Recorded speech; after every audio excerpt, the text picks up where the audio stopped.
أعوذ بالله من الشيطان الرجيم. بسم الله الرحمن الرحيم. والعصر إن الإنسان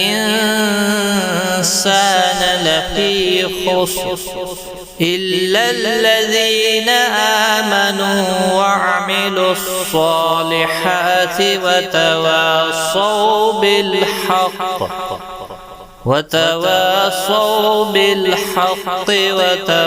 وتواصوا بالصبر. صدق الله العظيم. هي الحلقات تحفظني بآيات من القرآن، هي الحلقات تملأني بحب المصطفى العدنان، هي الحلقات تحفظني بآيات